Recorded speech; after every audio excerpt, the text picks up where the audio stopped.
Hi, Uncle Larry here. What's more important to you, your group identity or your individuality? This question is debated so frequently you'd think it was a relatively new thing, but it isn't. While the discussion has taken different forms, this fundamental issue has actually been around for centuries. However, this is not a lecture. I only have a short time, so I'll limit our little investigation to the relatively recent past. So let's do this. So how do you see yourself, primarily? Are you just part of a group? Does dividing you by your race, ethnicity, gender, or nationality completely define your identity? Or do you see yourself as a complex individual whose entire identity couldn't possibly be limited to membership in one group or another? Or maybe you see yourself as a little bit of both. And then where does the idea of our common humanity fit into the puzzle? Is there any room for that notion? These days, I don't think so. Doesn't seem like it anyway. In a recent essay, behavioral scientist Yi-Zhang Pogue says, quote, "Some people see race as one of their identities, or their primary identity, while some do not.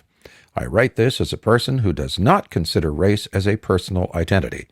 I say, I am classified as Asian, I appear Asian, or I check the Asian boxes, but I don't say that my racial identity is Asian. If people ask me, what is your racial identity? My answer is human being," unquote. She concludes, the antidote to group identity essentialism is a willingness to learn about people who simply do not want race to be part of who they are. And then there's the familiar quote from Martin Luther King Jr.'s 1963 I Have a Dream speech, which you probably know, but I'll say it here again. Quote, "I have a dream that my 4 little children will one day live in a nation where they will not be judged by the color of their skin, but by the content of their character," unquote.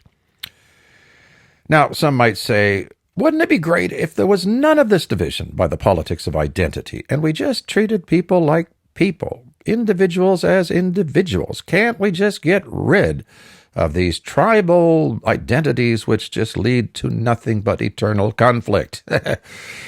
Whoa. Not so fast. We cannot ditch identity politics altogether. You have to have a way for disempowered identity groups to organize, to push back on things, to demand equality and justice. And in this part of the world, we certainly cannot sweep our history of colonial domination and oppression under the rug for our own benefit. You just can't forget about the subjugation and oppression indigenous peoples have experienced. That's not fair. What I am saying is that the starting point for any disenfranchised identity group seeking justice should still be our common humanity. That's what Martin Luther King, Nelson Mandela, and a host of other activists did in the mid-20th century. Start by saying what we have in common, and then people's minds will be open to conversation. We're all individuals within a shared humanity. From there, we can proceed to talk about our difficulties. Unfortunately, one of the most significant features of the current phase of identity politics is its tendency towards separatism, not commonality.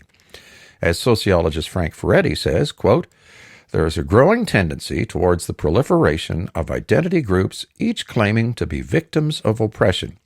The notion of our common humanity is one of the main casualties of the current practice of identity politics.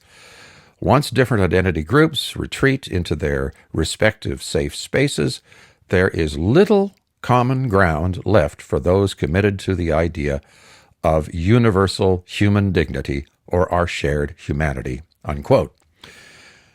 Quite a quote. Social psychologist Jonathan Haidt's been writing about this forever. He says what's being practiced today is what he calls common enemy identity politics, where you say life is a battle between good groups and evil groups. So let's divide people by race, or divide by gay versus straight, or divide by men versus all other genders, or divide by white versus everybody else. What do you think will be accomplished by such an approach? I'll tell you, nothing, except pushback, and that's happening. Enough with this epistemological separatism, this moral supremacy. I suspect what Martin Luther King wanted was to use what we now call identity politics to acknowledge and uplift people on the sidelines of society. Certainly. but not prejudging people as good, evil, inferior, superior, capable, incapable, smart, dumb, based exclusively on gender, skin color, or what have you. I think he would have wanted us to treat our fellow human beings with dignity, not as targets. As writer Thomas Chatterton Williams says, this isn't let's not see race or let's just ignore stuff or let's forget about it. No, we will never stop seeing external differences, but the issue is the level of importance we assign to that and the conclusions that we draw from that in defining an individual. So, let's go back to the original question. What's more important to you, your group identity or your individuality? My own vote goes to individuality. An individual is way more unique and complex than any identity group. However, group activism and identity politics have a place as well, an important place, but only in the context of our common humanity as individuals. We can be a multi-ethnic, diverse society united around the idea of our common humanity, but we seem to have utterly forgotten this.